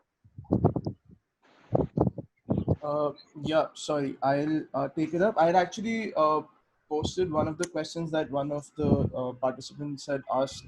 It was, I think, directed to Felix. I'll just share the question with you. So the question was, how hard would it be for the existing cycle communities to come up with a basic map of suggested cycling routes to get around, for example, Chennai or any other city? Satish Vagal, right? Satish, Yeah. he's the one who posted the question. Yeah. See, before answering the question, let me take just a minute or two to put down my statements as well. Yeah. Because sure. I didn't get to speak much here. Yeah. See, at the moment, what we are facing is basically a faster society. Okay, let's rewind a little bit back, or way back, let's say 50 years before, when cycling was the only mode of commute. Cycling had law. Okay, it had rules. You have to have a light. You have to have a number plate for that. Otherwise, you'd be caught and penalized for that. Actually, but at the moment, in this current scenario, cyclists do not have a proper law for supporting them. Even the pedestrian have such liberty. They can actually file an FIR if there is a hit and run, but cyclist does not have this privilege. They cannot file an FIR unless they are in grave danger. So we don't even have a supporting law. And also, I would just want to clarify one point: BYCS and bicycle mayorship is not about elite community, and we are not supporting leisure cyclists. We are supporting everybody. In fact, we are working towards the livelihood cyclists, those who have no choice but depend upon their bicycle for them. Okay. So we are considered, the cyclist, any cyclist, are considered as a poor man because of the vehicle of choice. And there is one more reason: because we are slow on the road. People are in such a hurry that either they want to get hit by someone or we want to hit someone. We want to travel so faster in such a short time, and that's why we prefer, high cc motorbikes and high power engines all over. Like Ashik mentioned, every house at the moment has at least 3 minimum cars and 2 motorbikes, and this is causing congestion. And we as a cyclist, when there is a cyclist on road, they are considered basically a nuisance on road. We are not encouraged. And from the government perspective, we are asking for support. We are asking for encouragement, so many things that we need from the government, but they are not going to heed. I have made up my mind at this point of time. I'm just into 8 months into this bicycle mayorship program, and I've already made up my mind. They're not going to heed unless they get revenue out of it or they get publicity out of it.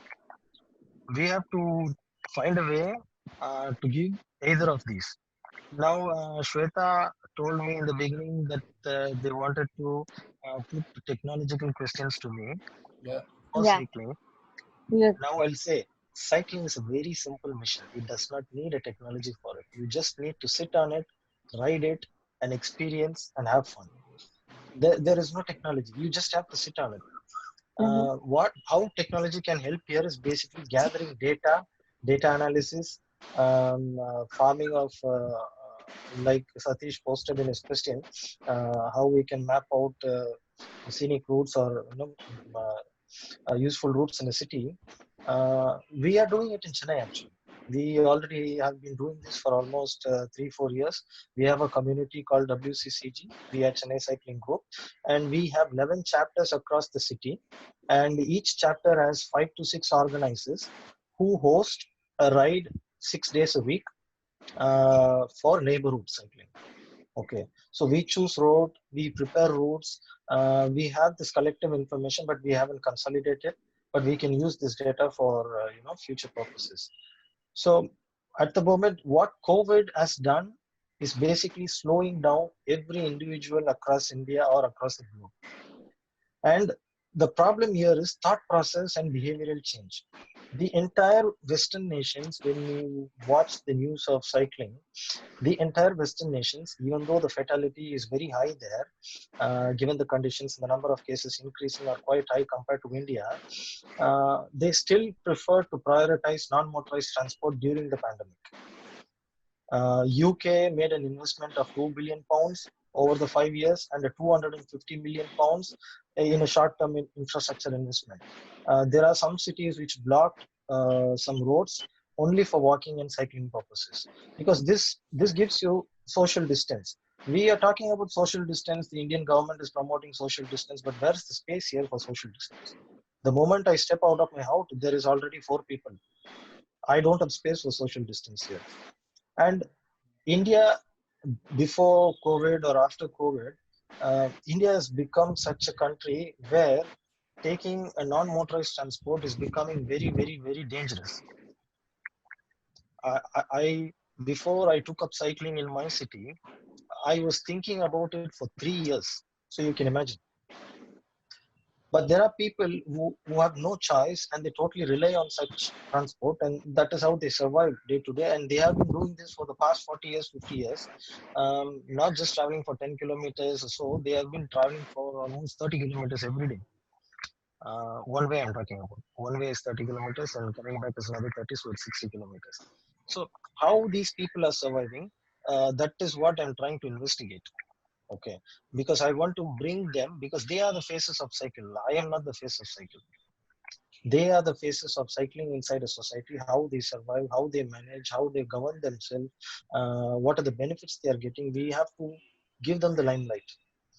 They need to come under the light, and they need to be projected to the city, to the people, because they are the live examples, they are the influences inside the city. And for this we are working with different media channels to bring out these initiatives, or social media campaign. And all through these 8 months, my ask to the government has come to the very least now. Okay, I'm not asking for a bicycle lane, even though it is required. I'm not asking for a immediate non-motorized policy enforcement within the city. But my ask is very simple: encourage bicycling. Put a poster. This is the very moment that we need to encourage bicycling, because immunity is the only thing that is fighting people for their COVID problems. There is no vaccine, there is no medicine, even though it is in development, it's still going to take time, but it is your immunity that is going to support and help you. And for that, even though we have physical exercises and so on, this cycling solves 2 problems at a time. One is the transportation, the other one is your fitness, and it keeps your immune at check. So this is my ask to the government: come to the very least, promote and encourage the use of bicycles. And this will start changing people's mind, because we need this thought process to change. We need people to choose non-motorized transport over the motorized transport, because these days, if I want to buy 1 dozen of eggs on my street, people don't hesitate to start a bike, and they just go in that and they buy it and come back. Well, you can use a bicycle for that. 20 years before, when I was in my teens, we had to do these grocery and errand shopping for the household cooking. So the technicality in bringing the egg without breaking on a bicycle is very challenging. Okay, so people needs to choose. And how do they choose? Either it is by themselves or through fear. That's what is happening right now. How India is contained at the moment, we have been contained through fear, because the moment we step out, the corona will come to us. That is how we have been thought at the moment. So we need to change the perspective, how we need to change the perspective is only through inclusivity of livelihood cyclists in a city, and bringing them. And when we are working for cycling and cycling community, livelihood cyclists and everybody, when you deduce everything, it comes down to safety. We talk about women's safety, we talk about cyclist safety, we talk about everything. It comes down to safety, and safe infrastructure only comes through government policies. A cyclist cannot, govern himself um, all the time, because it is the four-wheeler that decides to hit him or not.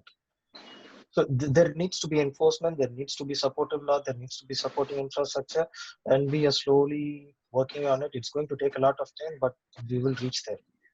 Yes. Thank you. Thank you so much, Felix, for sharing. I'm so sorry I missed you out in the flow of the discussion. Okay. But you made some very valid points. And we're going to take some questions from our the chat box and the earlier question bank. Yeah. So Dipesh, if we just go one by one, we have time for 5 questions, I think. So yeah. So one of the questions that were asked in the form as well was that how can cycling being an effective mode of transport for commuting, given the factors that there is a trip length and the climate? Someone in the chat box also mentioned that when they generally talk to other people about cycling in India, they always consider the climate problem. And so how can that be addressed in the situation of the cycling infrastructure or the commuting? Anybody who would like to, Felix. Okay. See, weather is a problem. We have to acknowledge this. Okay, but this is not the biggest problem here. Every city, every country in the world, they have 4 seasons, and we are not asking individual to ride 365 days. Nope, that is not the point. And we are not asking the individuals to sell off your motorbikes, sell off your cars, and only use bicycles. That is not the point. What we are trying to do here is reduce the use of motorized vehicles. Okay, start using bicycles wherever you can, whenever you can. And sun and rain is all there. It's not, I'm not saying that we have to just avoid that. Ashik?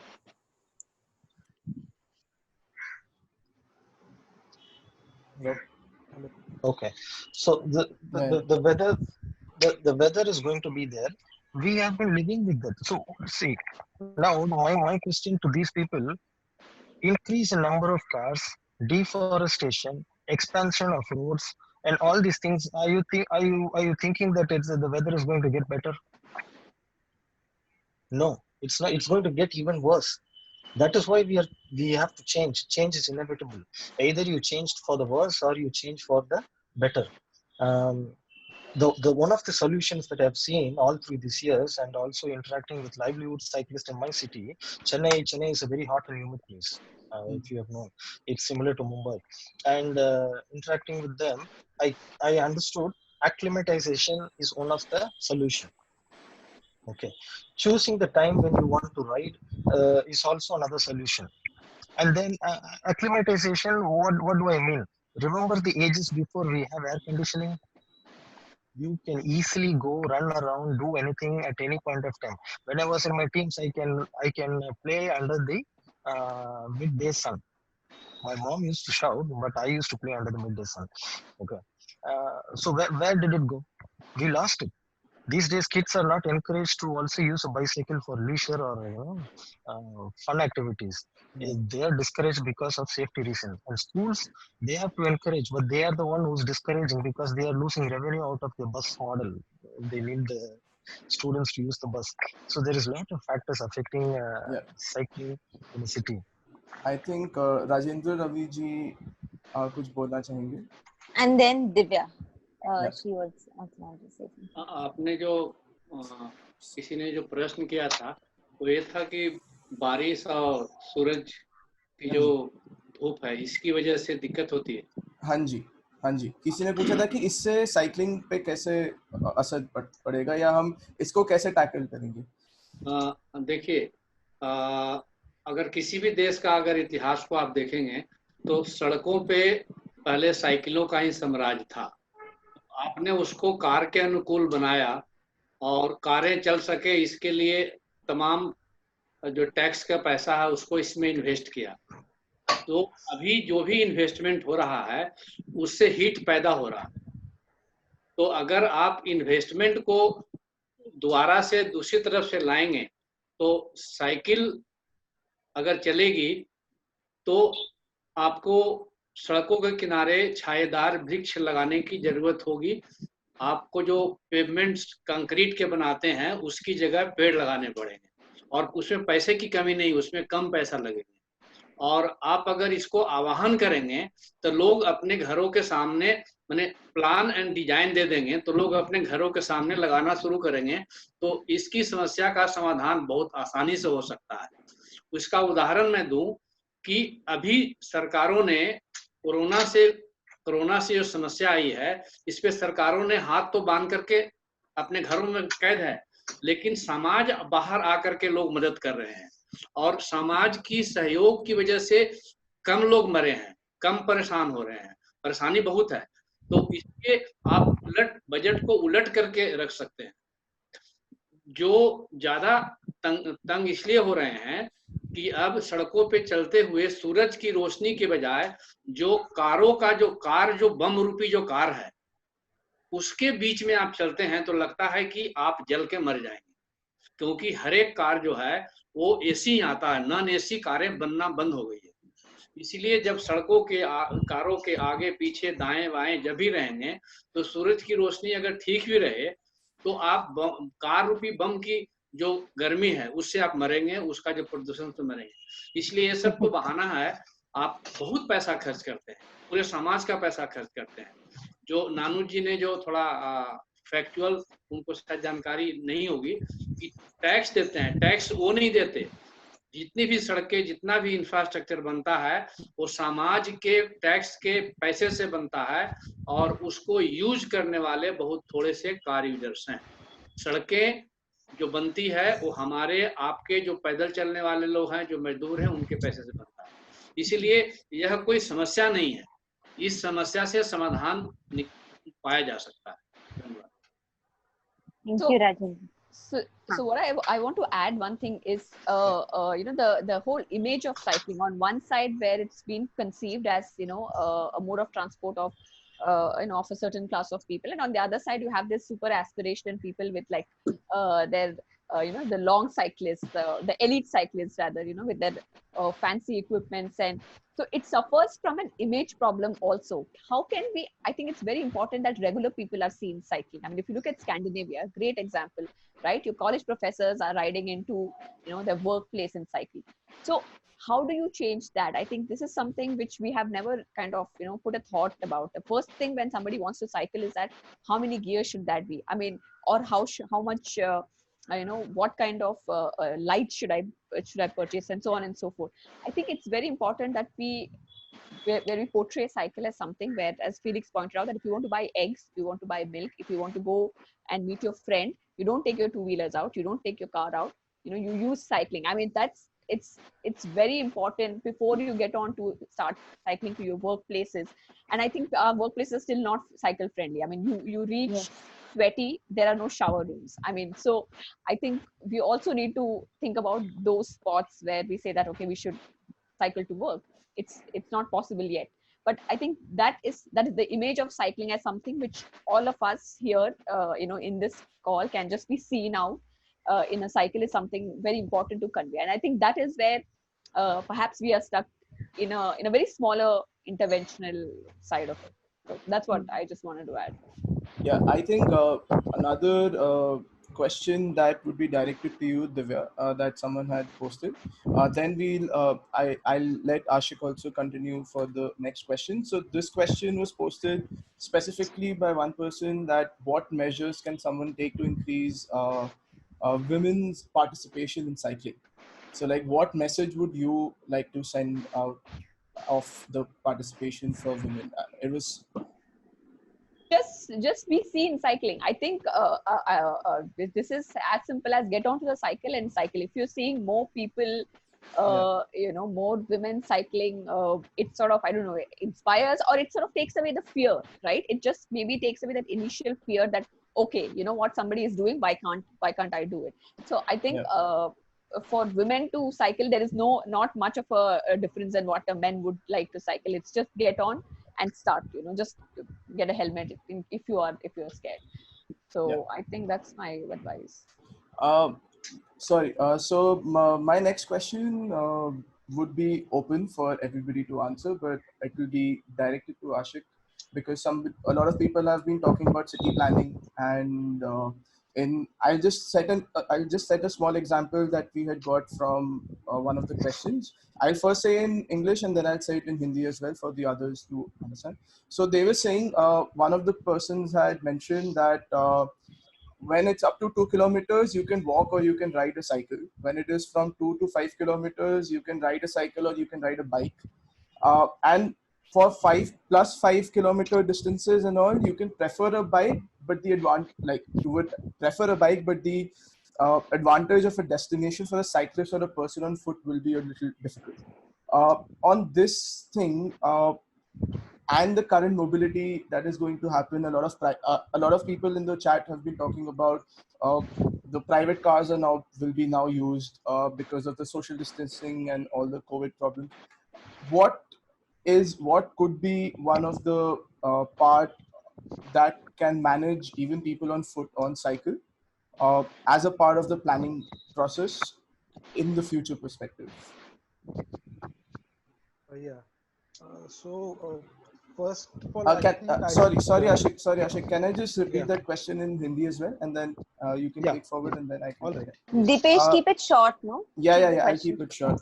So, Rajendra जी और नानू जी, एक सवाल आया था कि क्या बोलते हैं, distance और जितना हम 3 किलोमीटर 2 किलोमीटर या 5 किलोमीटर तक का हम सोच सकते हैं साइकिल करना, उसके आगे अब लोग गाड़ियाँ, बसेस और बाकी ट्रांसपोर्टेशन यूज करेंगे, तो एक प्लानिंग या एक ऐसे अभी इस सिचुएशन के आगे का जो दौर है, जो ट्रांसपोर्टेशन में आएगा, उसमें हम सिटी प्लानिंग और मतलब जितने भी लोग इसमें इन्वॉल्व हैं, उनको कैसे हम इस चीज में एक साथ लाके एक इम्प्लीमेंटेशन प्रोग्राम पे काम कर सकते हैं. तो this was the question. Ashik, you can take forward. Yeah. And I would like Nanu ji to add on to this. Yes. Yeah. तो एक चीज सबसे पहले मैं ये क्लैरिफाई कर रहा हूँ, वी हैव बीन बायस्ड, मतलब एक बायस होता है हमारा, और हम सिर्फ बड़े शहरों की एवरेज ट्रिप लेंथ की बात कर रहे हैं, 15 kilometre. If you look at the data of India, the average trip length in India, 70% of the people, the average trip length for them is not more than 5 kilometers. तो अगर छोटे शहरों की बात करते हैं जिनका रेडियस 5 से 6 किलोमीटर होता है, and 90% of the cities are like that in India, तो उनका अगर बात करें तो उनकी ट्रिप लेंथ ज्यादा होती नहीं है, वो बस 5 किलोमीटर. थोड़े बड़े शहर होती है जिनकी trip length could go as high as, average trip length could go as high as 15 kilometre या 16 kilometre. Delhi, Mumbai, Bangalore, in cities की होती है. पुणे की भी काफी कम है, एवरेज ट्रिप लेंथ 12 किलोमीटर के पास है. तो वो ये मतलब I think that has to be understood first. And also there are various trips, like it is not just the work trips, trips to schools, trips to leisure, trips to your basic purchases, daily purchases. All of them also could be considered as to be shifted from personalized motor vehicles to cycle. तो ये सारी चीजें हैं. और जो infrastructure की अगर बात करते हैं, तो if you look at the cycling infrastructure, the cost of having cycle tracks, segregated, non-segregated, painted for an entire city, let's consider Pune, for the entire city of Pune, is just equal to the cost of 2 flyovers to have. 2 flyovers को जितने पैसे लगने वाले हैं, या 5 kilometre के metro line को construct करने के लिए जितने पैसे लगने वाले हैं, उसमें पूरे शहर का साइकिल का इंफ्रास्ट्रक्चर आ सकता है. So that also has to be understood. And I would just like to end my conversation with a small quote. ये एंड्रिक पेंडुलोसा ने कहा है कि a great city is not the one that has highways, it is the one that where a child on a tricycle or a bicycle can go around safely. तो safety बहुत important होती है. If you ensure safety, तो मतलब people will start cycling. और ये जो complaints होती है कि गर्मी की वजह से साइकिल नहीं कर पाएंगे, वो बहुत टेम्पररी होती है। अब हमने साइकिल ही की नहीं है कभी सड़कों पे, और हम लोग ये प्रीजुडिस मतलब प्री कंसीव नोशंस होते हैं कि अरे साइकिल मतलब सड़कों पे जाने के बाद बहुत गर्मी होगी। I have myself cycle from Srinagar to Kanyakumari, और दिन भर साइकिल करते रहता था, तो मुझे कभी लगा नहीं। हमने फुल स्लीव्स कपड़े पहन के, थोड़े प्रिकॉशंस ऑफ कोर्स लेने पड़ते हैं, तो फुल स्लीव्स कपड़े पहन लो, हेलमेट पहन लो, कैप पहन लो, तो ये सारी चीजें हैं जो हम लोग कर सकते हैं। और बस सड़क पे आके साइकिल एक बार करके देखो। अभी तो बहुत अच्छा एनवायरनमेंट है जहाँ पर पोल्यूशन लेवल्स डाउन है, तो बस हम सड़क पे जाके साइकिल करके एक्सपीरियंस कर ले थोड़ा, तो हम मतलब will be transformed and will shift to cycling. Shweta, can you please help Nanu ji with the... Nanu ji और राजेंद्र जी को भी बोलना है, पर नानू जी आपसे स्पेशली क्वेश्चन है कि ये जो लंबे ट्रिप डिस्टेंसेस की बातचीत अभी चल रही थी, तो लोगों को थोड़ी आशंका है कि माने अगर 10, 12, 15, 20 किलोमीटर चलाना हो तो क्या और कैसे रोड्स बेहतर बना सकते हैं, या कैसे साइकिलिस्ट को मदद कर सकते हैं। तो आपके इसमें कुछ राय है कि एज अ जो आप खुद ही साइकिल चलाते हो, तो आप ऐसा कुछ चाहेंगे कि इंफ्रास्ट्रक्चर में बेटर हो सके आपके लिए लंबे ट्रिप्स के लिए? अगर सड़कों की, हेलो, हाँ जी सुनाई दे रहा है। हाँ, अगर सड़कों पे साइकिल के लिए कुछ अलग से लेन का निर्माण हो सके तो एक बेहतर हो जाएगा। और दूसरी चीज है, 15-20 किलोमीटर तो आम साइकिल वाले यहाँ चलाते ही हैं। 15-20 किलोमीटर जो है, अधिकतर जो ड्यूटी जाते हैं वो 15-20 किलोमीटर चलाते हैं, और दूरी भी रहती है उनकी, तो दूरी की तो कोई दिक्कत इतना आता नहीं है। लेकिन अगर अलग से लेन हो तो जो उनको सड़कों पर जो सुनना पड़ता है दूसरों से बुलाना, और वो सब अगर अलग से लेन होगी तो उससे एक आसानी हो जाएगी, क्योंकि जब उस लेन में साइकिल ही साइकिल वाला रहेगा तो एक दूसरे को कुछ कहने वाला या वैसा नहीं होगा। तो लेन बन जाए अलग से तो बेहतर है। बाकी 15-20 किलोमीटर तो साइकिल चलाना आम बात है। जितना लोग ड्यूटी करते हैं वो 10 किलोमीटर से नीचे तो कोई रहता नहीं, 10, 15, 20 किलोमीटर। हम खुद ही अशोक विहार जाते हैं, अगर जहाँ हम रहते हैं तो 20-22 किलोमीटर पड़ जाता है, तो उसमें 1 घंटा लग जाता है, 1 घंटा सवा घंटा लग जाता है। आराम से चलते हैं तो, बहुत तेज चले तो पौने घंटे में हो जाते हैं।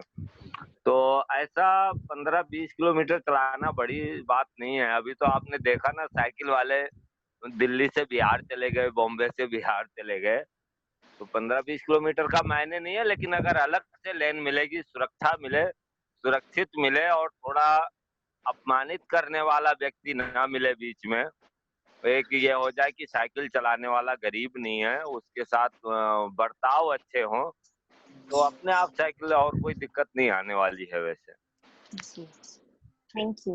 राजेंद्र जी आप कुछ बोलना चाहते हैं?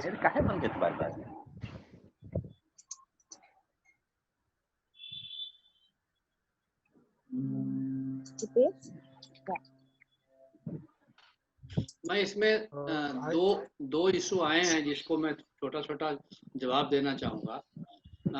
एक जो इशू है डिस्टेंस का, तो जब मैं दिल्ली में स्टडी कर रहा था तो मैंने देखा कि हमारे ऑफिस के नीचे एक सुरक्षा गार्ड था, तो उसका मैंने इंटरव्यू लिया तो बोला कि जी मैं 34 किलोमीटर एक तरफ से आता हूँ। तो मैंने कहा ऐसा कैसे होता है?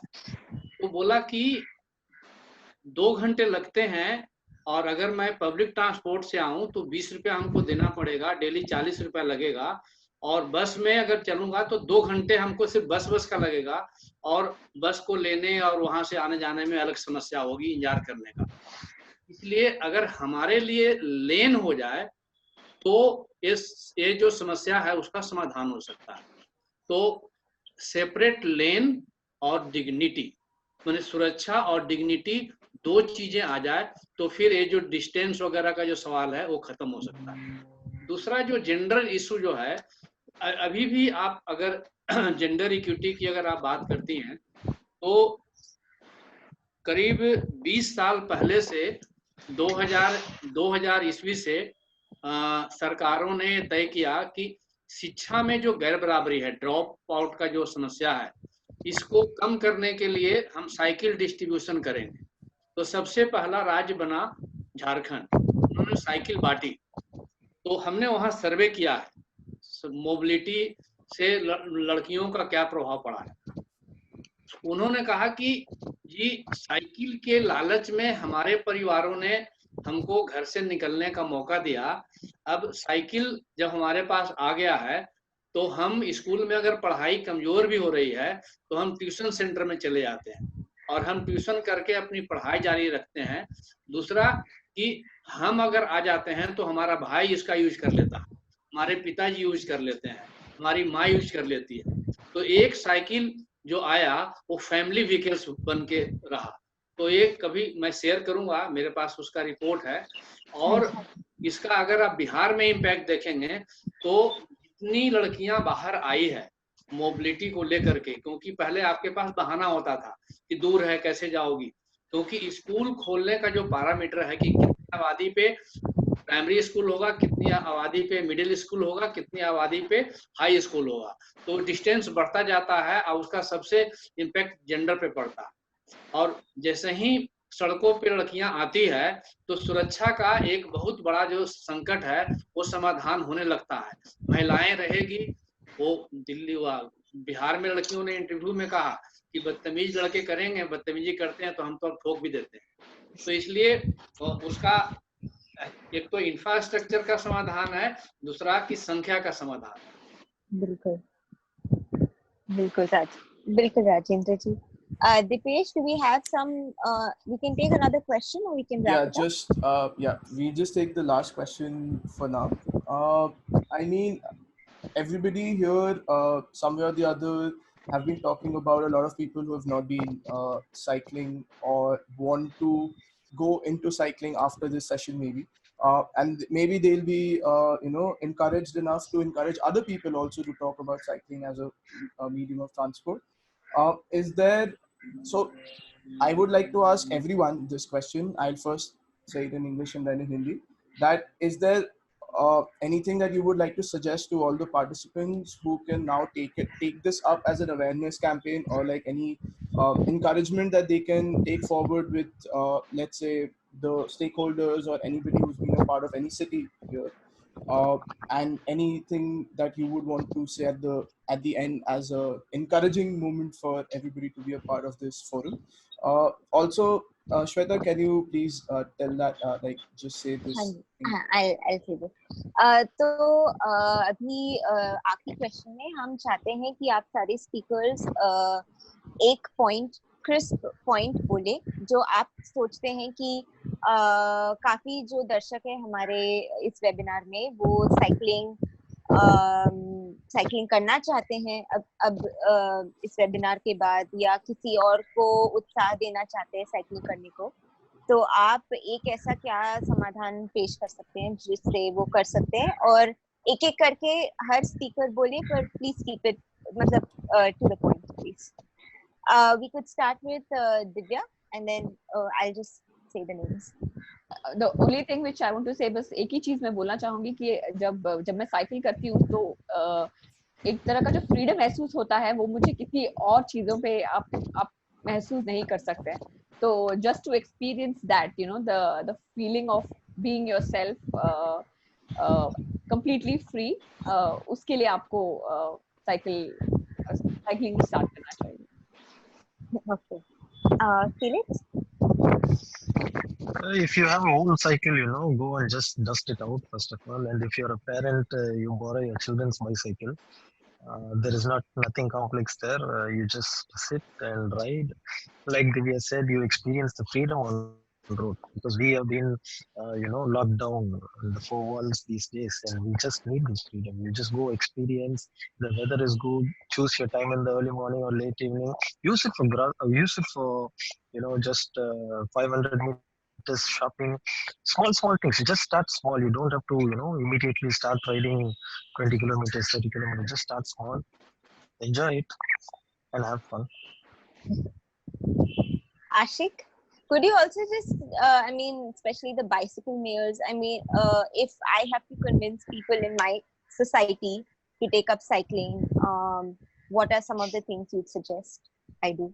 The most important thing that I feel when I started cycling, I realized is that for average trip length in our cities, Indian cities, you actually reach faster on a cycle as compared to a car, or the time that is taken for a motorcycle is equivalent for a cyclist. So उतना ही समय लगता है जितना एक car से तो fast हम लोग डेफिनेटली पहुंच सकते हैं अपने वर्क प्लेस पे या जो भी ट्रिप हम कंप्लीट करना चाहते हैं, और उसके साथ साथ हम मोटरसाइकिल के भी एक्चुअली स्पीड, क्योंकि साइकिल जब जंक्शन पे आता है साइक्लिस्ट तो वो पेडेस्ट्रियन बन जाता है और he can just cross the signals. तो जो मतलब बाकी व्हीकल्स को जो सिग्नल पे रुकना पड़ता है that is not restricted for cycle.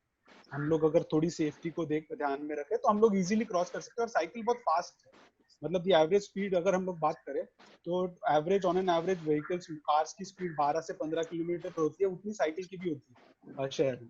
तो that is the reason why we should actually take up cycling, because आपका एक्सरसाइज भी हो जाएगा, आपको you don't need to spend additional time for exercising, और आप उतने ही समय में इतना ही समय लग रहा है जितनी बाकी व्हीकल्स को. And to end it, I would just like to quote Bill Nye, an American scientist. He says that bicycle is a big part of the future. It has to be. There is something wrong with the society that goes in a car to a gym. So Very that's true. what I would like to end. Yeah. Very good, very good. नानू जी, क्या आप कुछ बोलना चाहेंगे कि हमारे दर्शकों के लिए कि अगर उनको अभी साइकिलिंग करना है या उत्सुक हो रहे हैं साइकिल करने को, तो आपके तरफ से कोई एडवाइस है उनके लिए?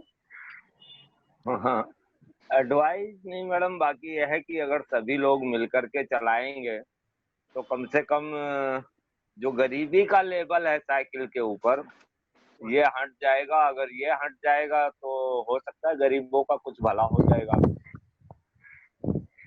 हाँ जी. Okay, thank you. Rajendra ji, आपके लास्ट कमेंट्स.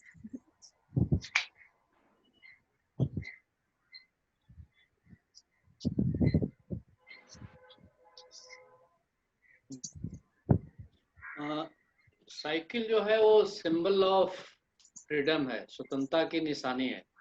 तो जो लोग इसको चला रहे हैं और जो लोग चलाना चाहते हैं, तो जो चलाना चाहते हैं उनके साथ अगर आ जाएं तो दोनों मिलकर के इस फ्रीडम को और एक्सटेंड कर सकते हैं. Okay, thank you. सारे स्पीकर्स को I'll wrap it up. Yeah. सारे स्पीकर्स को बहुत बहुत शुक्रिया. Thank you so much. हम ऐसा चाहते हैं कि आज जितने भी दर्शक थे वो इस टॉक से इंस्पायर हुए, आप सारे लोगों के लाइफ एग्जाम्पल से इंस्पायर हुए, एंड शायद काफी लोग आज साइकिल निकालेंगे. एंड एक बार निकाल लिया तो उसका चस्का आ गया तो शायद कुछ हो. So let's hope for that. And हमारे ऐसे भी कुछ व्यूअर्स हैं शायद जो फॉर एग्जांपल अगर मुंबई से हैं और अगर मुंबई में साइकिल करना चाहते हैं एंड दिव्या आपसे कुछ क्वेश्चंस पूछना चाहते हैं, तो हम वो प्रश्न सब कलेक्ट करके आप लोग को पहुंचा देंगे, तो आप अपने समय से उनका जवाब दे सकते हो. And then we'll also send it out to the participants. हम participants को वापस से mail भी कर को भेज देंगे.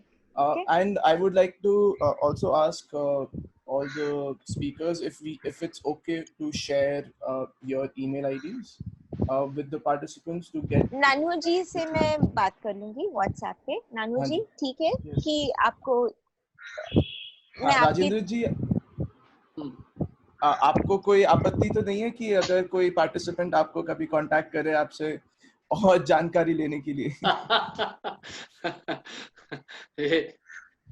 हम तो चाहते हैं कि जितने लोग आना चाहते हैं आए जब भी चाहें. तो एक one thing which I want to share is that मैंने साइकिल सीखा था राजेंद्र जी के ऑर्गेनाइजेशन के थ्रू.